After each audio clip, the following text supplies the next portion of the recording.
morning. Good morning, sir. How are you all? Thank you. আচ্ছা, thank you. Sit down. Welcome. তো সবাই তো ভালো আছো নাকি?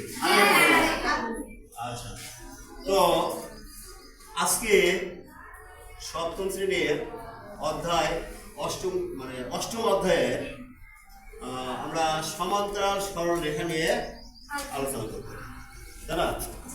তো এইটা কিন্তু গত ক্লাসে কিন্তু এই অধ্যায় নিয়ে আলোচনা করা হয়েছে। আজকে এই অধ্যায়ের কি তোমাদের কে কেমন তোমরা রিভিশন করছো, কে কেমন তোমরা প্রস্তুতি নিয়ে আসছো, আজকে আমরা এই শর্ট কোশ্চেনগুলো নিয়ে একটু আলোচনা করব। আমি তোমাদের কেমন শিখালাম আর তোমরা কেমন ধরে রাখতে পারছো সেটাই আমি একটু যাচাই করব। তো সবাই রেডি তো নাকি? প্রশ্নের উত্তর দিতে পারবো তো? আচ্ছা, সুন্দরভাবে উত্তর দিতে হবে এবং একটু জোরে উত্তর দিবা, সবাই যেন আমরা শুনতে পারি। তো সব ধরা যাক। আচ্ছা, ওকে, আমাদের প্রথম প্রশ্নের উত্তর দেবে নাসরিন। তোমার মানে পুরো নামটা একটু বলো তো। মোসাম্মদ মুশফিকুর নাসরিন। আচ্ছা, তোমার বাসা কোথায়? বেদগাড়ি আলারহাট। আচ্ছা, পূর্বের বাসা কোথায়? আর নিজের বাসা হলো শাহজাহানপুর। আচ্ছা আচ্ছা আচ্ছা, বলো তো উপপাদ্য কাকে বলে? যে প্রতিজ্ঞায় কোনো জ্যামিতিক বিষয়কে যুক্তি দ্বারা প্রতিষ্ঠিত করা হয় তখন তাকে উপপাদ্য বলে। আচ্ছা, একটু ধীরে বলো, সবাই যাতে বুঝতে পারে, আরেকবার বলো। যে প্রতিজ্ঞায় কোনো জ্যামিতিক বিষয়কে যুক্তি দ্বারা প্রতিষ্ঠিত করা হয় তখন তাকে উপপাদ্য বলে। Thank you so much. Sit down please. খুব সুন্দর হয়েছে। তো এরপর কে বলবে? আচ্ছা, সাদিয়া তুমি দাঁড়াও, একটু সুন্দরভাবে বলবা সম্পাদ্য কাকে বলে? যে প্রতিজ্ঞায় কোনো জ্যামিতিক বিষয় যুক্তি দ্বারা প্রকাশ করা হয় এবং অঙ্কনের বিবরণ যুক্তি দ্বারা প্রমাণ করা যায় একে সম্পাদ্য বলা হয়। এটা ঝড় ঝড়, সুন্দর হয়েছে। একটু ধীরে ধীরে বলবা, আরেকবার বলো তো একটু ধীরে ধীরে, সবাই যেন শুনতে পায়। তুমি এত দ্রুত বললা যে আমরা বুঝতে পারলাম না। যে প্রতিজ্ঞায় কোনো জ্যামিতিক বিষয় অঙ্কন করে দেখানো হয় এবং যুক্তি দ্বারা অঙ্কনের নির্ভুলতা প্রমাণ করা যায় একে সম্পাদ্য বলা হয়। আচ্ছা, ওকে ওকে, থ্যাংক ইউ। সবাই এরকম ঝড়ের গতিতে বলতে পারবে তো? সাদিয়া কিন্তু খুব সুন্দর বলছে, নাসরিনও খুব সুন্দর বলছে। বসো, থ্যাংক ইউ। আমার স্টুডেন্টরা সবাই ভালো। যাক, আমি বুঝতে পারতেছি যে সবাই মোটামুটি রিভিশন করে আসছো। তো দেখি এবার নাজমুন নাহার একটু বলো তো বাবা। নাজমুন নাহার বলো তো প্রমাণ কাকে বলে? যুক্তি দ্বারা অঙ্কনের নির্ভুলতা যাচাই করাকে প্রমাণ বলে। সুন্দর, সো সুইট গার্ল। বসো, সুন্দর উত্তর দিছে। আচ্ছা, কি নাম তোমার? তাসনিম আক্তার। ও আচ্ছা আচ্ছা, সুন্দর নাম তো। কে রাখছে নামটা? আমার বাবা। তোমার বাবা। আচ্ছা, তুমি বলো তো বাবা পূরক কোণ কাকে বলে? দুটি কোণের পরিমাণ 90 ডিগ্রি হলে একটি অপরটিকে পূরক কোণ বলা হয়। আচ্ছা, সুন্দর হয়েছে। পূরক কোণ। আচ্ছা, তোমার কাছ থেকে পূরক কোণের একটা চিত্র দাগাই নেব একটু পরে। বসো। তো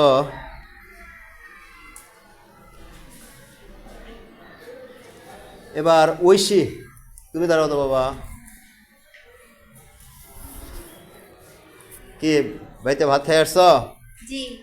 আচ্ছা, তো ঐশী তোমার পুরো নামটা কি? মোসাম্মদ আয়েশা আক্তার ঐশী। আচ্ছা, প্রশ্ন সব রিভিশন করছো? জি। আচ্ছা, যে কোনো প্রশ্ন ধরলে বলতে পারবে? জি। Thank you. আচ্ছা, ঠিক আছে, কি ধরি সম্পূরক কোণ কাকে বলে বলো তো? দুটি কোণের পরিমাণ 180 ডিগ্রি হলে একটি অপরটিকে সম্পূরক কোণ বলা হয়। So thank you. Sit down please. পারতেছে তো, সবাই পারতেছে।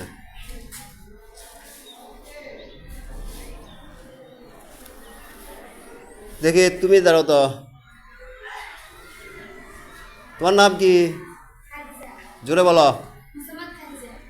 আচ্ছা, তুমি একটু বলতে পারবে সাধারণ নির্বাচন কাকে বলে? জি। বলো। যে অংশের প্রতিকার বিষয়টি সাধারণভাবে বর্ণনা করা হয় তাকে সাধারণ নির্বাচন বলে। ও খুব সুন্দর হচ্ছে, আর একবার বলো তো। যে অংশের প্রতিকার বিষয়টি সাধারণভাবে বর্ণনা করা হয় তাকে সাধারণ নির্বাচন বলে। So sweet girl. বসো, সিট ডাউন। আচ্ছা, খুব খুশি হলাম তোমরা সবাই বলতে পারতেছো।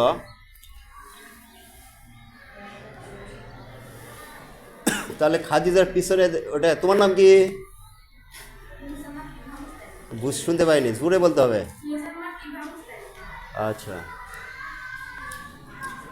তুমি বলতে পারবে বিশেষ নির্বাচন বলো। যে অংশে প্রতিকার বিষয়টি বিশেষভাবে দেখানো হয় তাকে বিশেষ নির্বাচন বলে। আর একবার বলো। যে অংশে প্রতিজ্ঞার বিষয়টি চিত্র দ্বারা বিশেষভাবে দেখানো হয় তাকে বিশেষ নির্বাচন বলে। ওকে, থ্যাংক ইউ।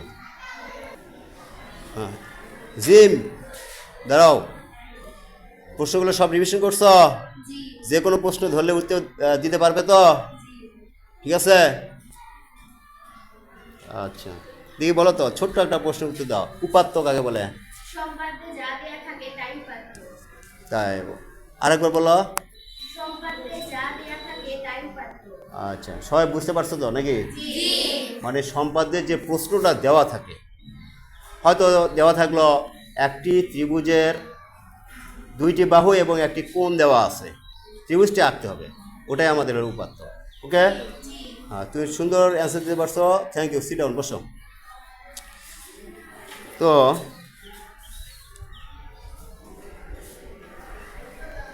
রিঙ্কু একটু দাঁড়াও তো বাবা, মুখটা একটু নামাও। হ্যাঁ, কি সব রিভিশন করে আসছো তো ভালোভাবে? আচ্ছা, না পারলে বুঝতেছ, তোমার আব্বুকে কিন্তু বলে দেবো আমি। যে কোনো প্রশ্ন তাহলে উত্তর দিতে পারবো তো? আচ্ছা, সমকোণ কাকে বলে বলো তো? জোরে বলো, শুনতে পাইনি। আচ্ছা, সূক্ষ্মকোণ কাকে বলে? 90 ডিগ্রি অপেক্ষায়। প্রশ্ন ধরছি সমকোণ কাকে বলে?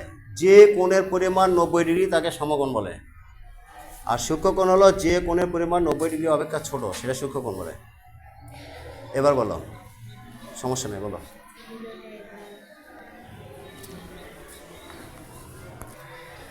আচ্ছা দেখি সূক্ষ্মকোণ কাকে বলে বলো।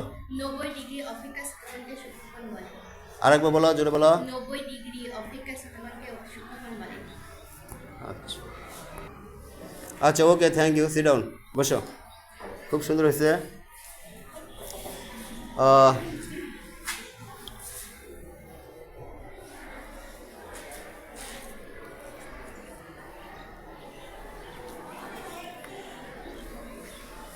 আচ্ছা, এবার কাকে ধরি? মেঘলা।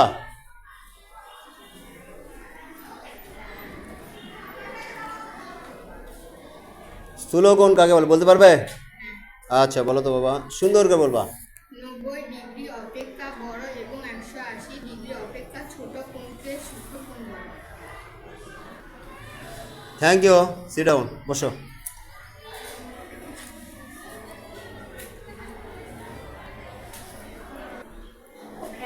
এবার জান্নাতি দাঁড়াও তো বাবা। তোমার পুরো নাম কি বলো তো? মুহাম্মদ সাদি আক্তার জান্নাতি। আচ্ছা, রেখা কাকে বলে বলো তো? বিন্দুর চলার পথকে রেখা বলে। Thank you. রেখা কত প্রকার? 2 প্রকার। কি কি? সরল রেখা, বক্ররেখা। আচ্ছা, সরল রেখা কাকে বলে? যে রেখা চলার পথে দিক পরিবর্তন করে না তাকে সরল রেখা বলে। আচ্ছা, বসো, সিট ডাউন। তুমি বলো তো, যদি দিক পরিবর্তন করে তাহলে কি হবে? সেটা হবে সরলরেখা। আর যেটা দিক পরিবর্তন করে সেটা হবে বক্ররেখা। আর যেটা দিক পরিবর্তন করে না সেটা হবে সরলরেখা। So sweet, thank you. Welcome. আচ্ছা, আমার ছাত্রী আছে নিঝুম, নিঝুম পারে ঘুম। আচ্ছা, সমস্যা নেই, আজকে ঘুমাচ্ছ না তুমি তো। তুমি একটু প্রতিজ্ঞা কাকে বলে বলতে পারবে? জোরে বলবা। যে সকল বিষয়ে আলোচনা করা হয় সাধারণভাবে তাদের প্রতিজ্ঞা বলা হয়। ও থ্যাংক ইউ। এ শুধু ঘুমায় না, পরেও। সুন্দর হয়েছে, বসো। তো এরপরে আমরা দেখি সোয়া, দাঁড়াও তো, সোয়া জোরে বলবা। উপাত্ত কাকে বলে? উপাত্ত যা দেওয়া থাকে তাকে উপাত্ত বলে। আচ্ছা, উপাত্ত বোঝো তো? আচ্ছা, থ্যাংক ইউ। বসো। জেরিন, ভালো আছো? আমিও ভালো আছি। পরে আসছো তো? আচ্ছা, পুরো কোণ কাকে বলে বলো তো? দুইটি কোণের পরিমাণ 90 ডিগ্রি হলে একে অপরকে পুরো কোণ বলে। আচ্ছা, থ্যাংক ইউ। বসো, সিট ডাউন।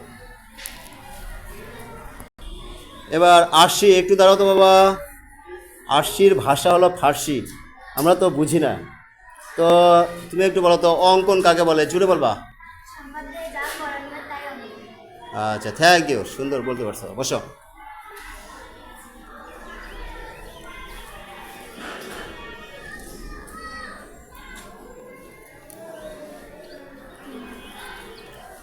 এবার তিনা, দাঁড়াও তো বাবা।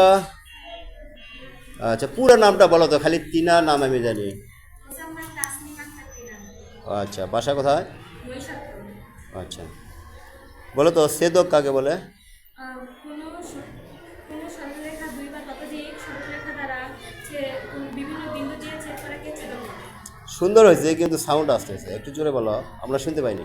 কোনো সরলরেখা দুই বা ততোধিক সরলরেখা দ্বারা বিভিন্ন বিন্দু দিয়ে ছেদ করাকে ছেদক বলে। গুড, থ্যাংক ইউ, বসো। তো মাই ডিয়ার স্টুডেন্ট, এই কারণে আমি তোমাদের খুব ভালোবাসি যে তোমরা সবাই প্রশ্ন ধরলে উত্তর দিতে পারো। তো সবার উপর আমি খুব স্যাটিসফাইড। তো এবার আমি তো নাসরিন, তুমি কি অন্তস্থ কোণ এবং বহিস্থ কোণ একটু বুঝাই দিতে পারবা, কোনটা অন্তস্থ কোণ আর কোনটা বহিস্থ কোণ? তাহলে আসো তো, একটু বোর্ডে আসো। আমরা জানি যে যেসব কোণ আসলে বাইরে থাকে সেগুলোকে বহিস্থ কোণ বলে। যেমন এখানে 1, 2, 7, 8 এগুলো হলো বহিস্থ কোণ। আর যেসব কোণ ভেতরে থাকে সেগুলোকে বলা হয় অন্তস্থ কোণ। যেমন 3, 4, 5, 6 এগুলো হলো অন্তস্থ কোণ। মানে এগুলো সরলরেখার মধ্যে আছে, আর ওই যে আমাদের সমান্তরাল রেখার বাইরে যে কোণগুলো আছে সেগুলো আমরা বহিস্থ কোণ ধরবো, আর সমান্তরাল রেখার ভিতরে যেটা আছে সেটা আমরা অন্তস্থ কোণ ধরবো। সবাই দেখতেছো সবাই? আচ্ছা, আরেকবার বলো তো বহিস্থ কোণ। যেসব কোণ না, বর্ণনা দিতে হবে না, শুধু বলো তো বহিস্থ কোণ কোনগুলো। এখানে 1, 2 এবং 7, 8 হলো বহিস্থ কোণ, 3, 4, 5, 6 হলো অন্তস্থ কোণ। Thank you, sit down, go to your seat and sit down.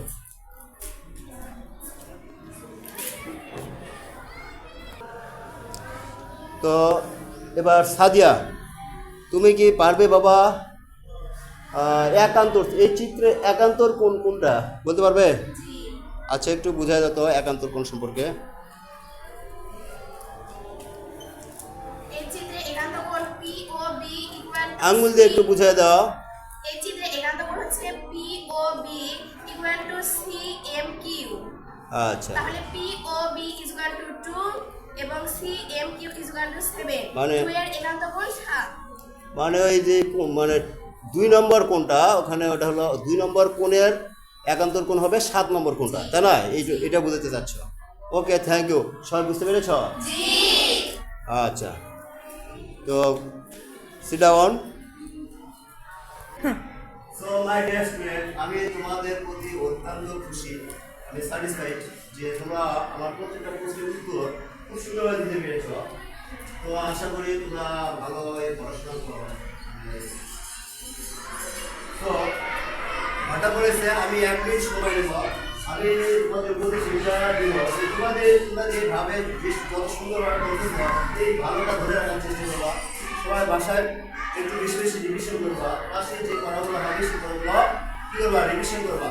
আর এইভাবে যখন মানে সুন্দরভাবে যেন পরবর্তীতে নেক্সট টাইম মানে যেগুলো মহত্ব প্রশ্ন ধরলে যেন উত্তর দিতে পারো। তো আজকের ক্লাস এই পর্যন্ত। সবাই ভালো থেকো, সুস্থ থাকো, থ্যাংক ইউ।